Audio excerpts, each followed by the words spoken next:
Why do people who seem so smart on the outside often feel broken on the inside? It's a question that pulls at our ideas about success and achievement. We tend to imagine that intelligence is a kind of shield. If someone can solve complex problems, surely they can solve their own emotional pain. But the mind does not work that way. Intelligence is a tool, not protection. It can help build bridges, or it can build walls. Many smart people learn the second one first. When someone thinks deeply, they also feel deeply. Analytical thinking is like a flashlight. It shines on everything, even the parts of life that most people prefer to leave in the dark. Authors like in the book, Emotional Intelligence, have explored how our ability to understand feelings is separate from being smart, in a traditional sense.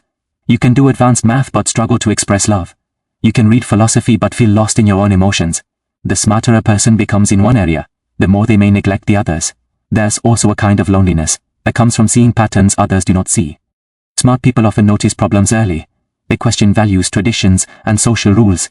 Instead of feeling safe, they feel like outsiders to their own communities. They look around and wonder why everyone else seems comfortable. That creates a quiet pain, feeling out of sync. No arguments, no conflict, just distance. As the psychologist Carl Rogers suggested in his work, people suffer when their true self cannot connect with the world around them. Smart people often grow up praised for their thinking. They become defined by their mind rather than their heart. The world says, you are special because you are smart. That message sounds positive, but it teaches a dangerous lesson. Your worth is conditional. You must always deliver answers, always have the solution, always be right, and if you fail, the image cracks. When identity is built like glass, even small pressure can break it. The inner voice becomes harsh. If I am smart, why do I hurt? Why can't I fix myself? This is where thinking becomes self-punishment instead of insight. There is another layer. Smart people are often very good at hiding pain. They can explain their feelings in clear language. They can rationalize their trauma. They use logic like armor. It sounds impressive, but it keeps healing at a distance. You cannot reason your way into emotional safety. You have to feel it. The book The Body Keeps the Score reminds us that the body holds emotional pain even when the mind creates beautiful theories to avoid it. Some smart people become experts at talking about feelings while never actually experiencing them. And perhaps the most uncomfortable truth is this: intelligence makes you aware of how imperfect life is. You see the limits of everything: relationships, systems, institutions, even yourself. Where someone else sees hope, a smart mind may see flaws. Instead of dreaming freely, they analyze every future until none of them feel safe. This is not negativity, it is sensitivity. High awareness without emotional support turns into despair. But broken is not the final state. The same mind that can hurt can also heal. Growth happens when smart people learn to be more than their thoughts, when they treat emotions with the same curiosity they use for ideas, when they allow themselves to be seen without performing, when they ask not only what do I know, but what do I feel. Balance matters more than brilliance. You do not have to choose between being intelligent and being whole. The answer is not to think less but to feel more. Connection matters. Openness matters. Accepting imperfection matters. We can help smart people heal by valuing their humanity, not just their mind. No one is broken because they are smart. They are broken because they are human, and they try to solve their pain alone. The smartest choice is to stop being alone with it. Why does intelligence, instead of creating connection, sometimes create isolation? The first insight speaks to a painful paradox. The very thing that helps people understand the world can make them feel separated from it. Imagine a child who learns faster than others. They notice patterns, understand meanings, ask questions that adults don't expect. Instead of feeling celebrated, they may feel strange. Their interests are different, their curiosity deeper. Slowly, they learn a quiet rule: what they see, others don't see. And that difference becomes distance. It isn't intentional. It's not that smart people want to be separate. Isolation often grows from repeated experiences of not being understood. When a person has to explain themselves again and again, they eventually stop trying. They internalize the message that their thoughts belong to a private world. What begins as intelligence becomes silence. Even in adulthood, this pattern continues. Smart people may enter rooms full of people, surrounded by voices, but still feel alone. The mind becomes a shelter. Conversations can feel shallow, not because others lack depth, but because meaningful dialogue requires trust. To share ideas openly, a person needs to believe they won't be judged, dismissed, or misunderstood. When someone has spent years being the different one, they often choose safety over connection. They stay inside their thoughts, where everything makes sense. Over time, that safety becomes a cage. There is also a cultural pressure that pushes intelligent individuals into isolation. Society celebrates the mind but forgets the heart. We praise achievement, innovation, and sharp thinking. But we rarely teach emotional closeness. Smart people are rewarded for solving problems alone, not for asking for help. So they learn independence to an extreme. They carry everything themselves. The burden gets heavy, but instead of reaching out, they dig deeper inside. The isolation forms not from pride, but from a lifetime of being trained to rely only on the mind. This isolation can look invisible from the outside. A smart person might have friends, work, or even family, yet feel spiritually alone. They can be the advisor for others, the one people go to for answers, but have no one who listens to them. When the world values their intellect more than their emotions, they start to believe that the emotional part doesn't matter. The truth is that intelligence without connection creates emptiness. Every mind, no matter how sharp, needs belonging. Without it, the intelligence that could build bridges instead builds barriers, and the person who sees everything clearly ends up hidden behind the very clarity they worked so hard to develop. Deep thinking is often seen as a gift, but the same mind that produces insight can also produce self-criticism. The second insight explores how intelligence, when turned inward with no emotional balance, becomes a tool against the self. Smart people are trained to analyze everything. They study patterns, causes, and consequences. Over time, that habit turns toward their own feelings, actions, and identity. They don't just make mistakes, they dissect them. They don't just feel regret, they evaluate it like a problem to solve. Every emotion becomes a puzzle. Instead of soothing themselves, they interrogate themselves. The inner voice becomes a judge, not a friend. Imagine someone who can understand complex theories in science or philosophy. They are praised for their thinking. But when sadness appears, instead of comforting themselves like a friend would, they run a mental report. Why am I sad? What triggered this? Is this logical? Should I be feeling this? They expect emotions to obey reason. And when emotions do what emotions naturally do, feel messy, they interpret that mess as failure. This creates a strange loop. The smarter they are at thinking, the harsher they become at feeling. They start believing the negative thoughts that their own mind produces because those thoughts sound so intelligent. When the critic inside you has a high IQ, it becomes very persuasive. Another aspect is comparison. Intelligent individuals often think long-term, reflect on their life choices, and imagine many possible futures. That sounds healthy, but it easily becomes constant comparison. They judge themselves not against reality, but against the most perfect version of what they could be. Any gap between who they are and who they should be becomes painful. They compare every success to a bigger imagined success. They become blind to their achievements because the internal standard is always higher. Where someone else would celebrate progress, they see insufficiency. And because they can explain their reasoning so clearly, no comfort from others feels valid. They can always argue against kindness.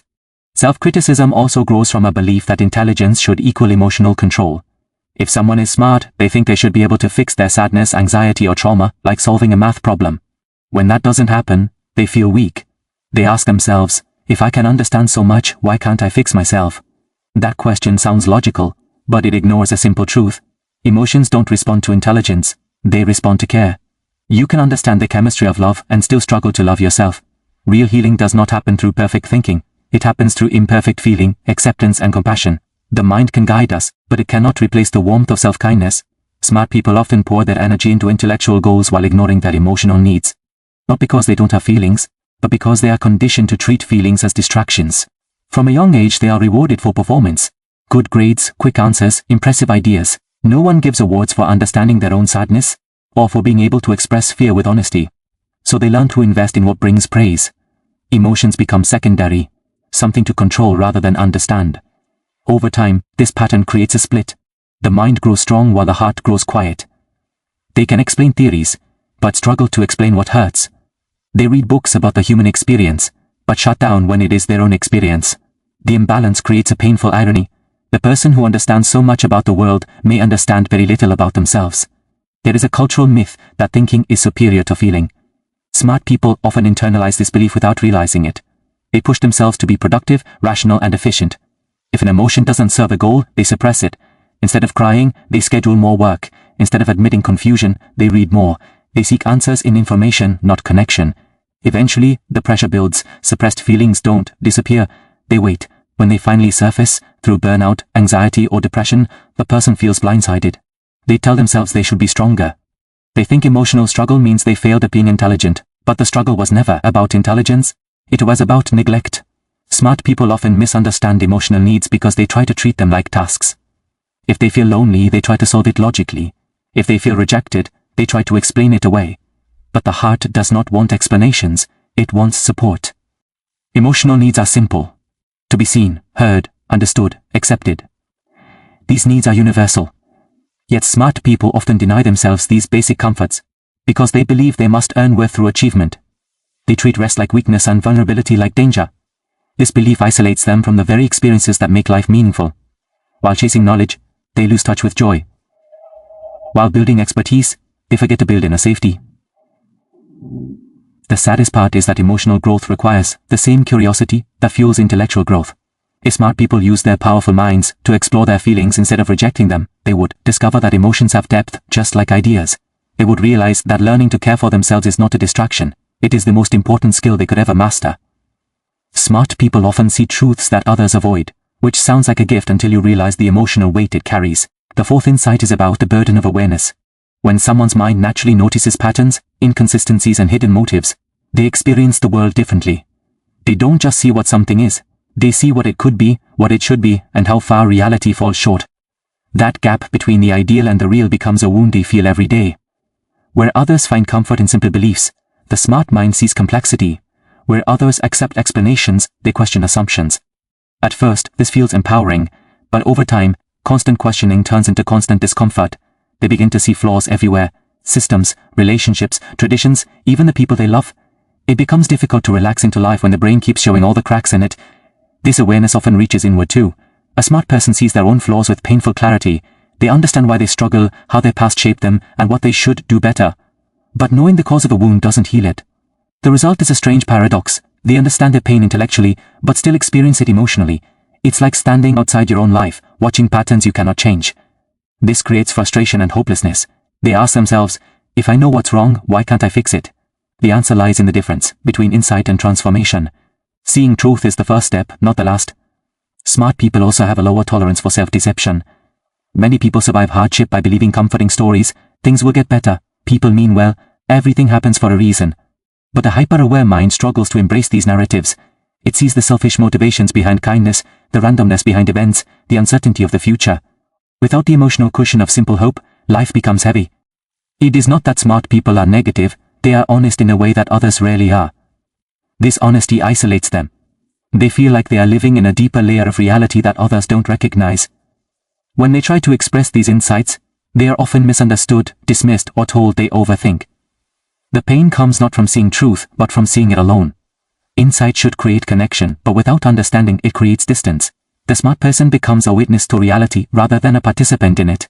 The challenge is learning when to let the mind rest, to allow some truths to remain soft, unexamined, and human. Seeing everything clearly is not the same as living fully. Sometimes healing requires accepting that not every truth needs to be carried on your shoulders.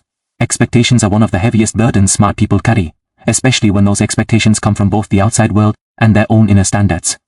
From the beginning, intelligence is praised as potential. A child who learns quickly is told they will do great things. Teachers, family, and society start imagining a future that feels bigger than life.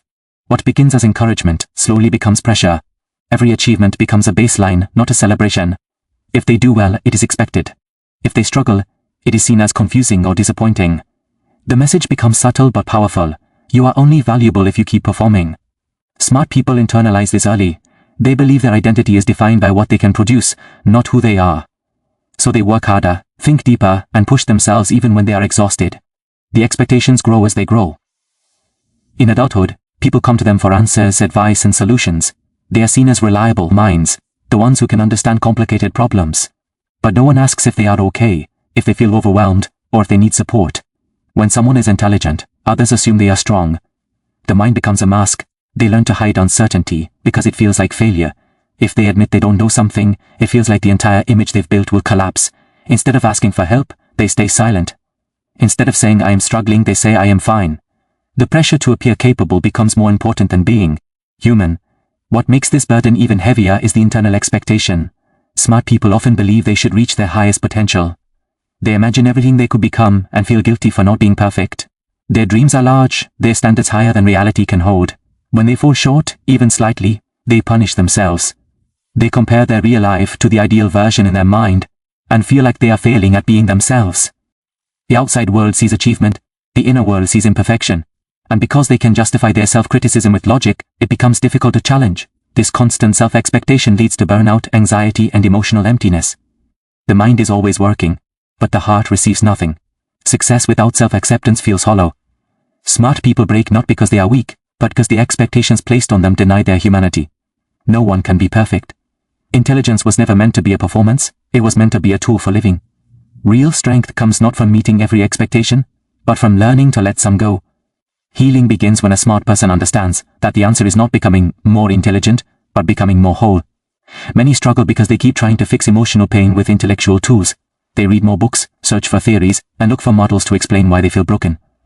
But healing is not an exam to solve, and the heart is not a riddle. Balance comes when the mind and emotions work together, rather than one dominating the other. A smart person must learn a different kind of courage, the courage to feel instead of analyze, to be vulnerable instead of perfect. This shift is uncomfortable at first because it challenges their identity. If they are not the smartest person in the room, who are they? If they don't perform, will they still be valued? These questions open the door to true growth. Because they invite the mind to rest and the heart to speak. What makes healing possible is the realization that intelligence is only one part of being human. To feel safe and connected, a person needs presence, empathy, and acceptance. They need someone who listens, without expecting brilliance. They need moments where they are allowed to be ordinary. When a smart person experiences genuine care that is not based on their achievements, they begin to rebuild their inner world. The tension between their thoughts and emotions softens. They discover that they do not have to justify their feelings, that "I hurt" is a complete sentence. They learn to express needs without shame. Instead of hiding their weaknesses, they share them, and in that sharing, they find connection. Healing is not the removal of intelligence, but the expansion of identity. A whole person is someone who can think deeply without drowning in their thoughts, someone who can feel strongly without being controlled by their emotions. They recognize that wisdom comes from experience, not just knowledge. They practice self-compassion, the way they once practiced analysis. Slowly, consistently, with curiosity. They develop practices that support emotional safety, honest conversations, creative expression, rest, and meaningful relationships. Each time they choose connection over isolation, softness over self-criticism, they rewire their inner patterns. The final lesson is that smart people are never broken because they think too much. They feel broken because they love too little. Especially themselves. Intelligence without self-kindness leads to suffering, but intelligence grounded in compassion becomes a source of strength. The real victory is not proving how smart you are, but discovering the freedom to be fully human. In the end, the question, why are smart people broken inside, reveals something universal. Intelligence alone cannot protect the human heart. The mind can understand everything except itself.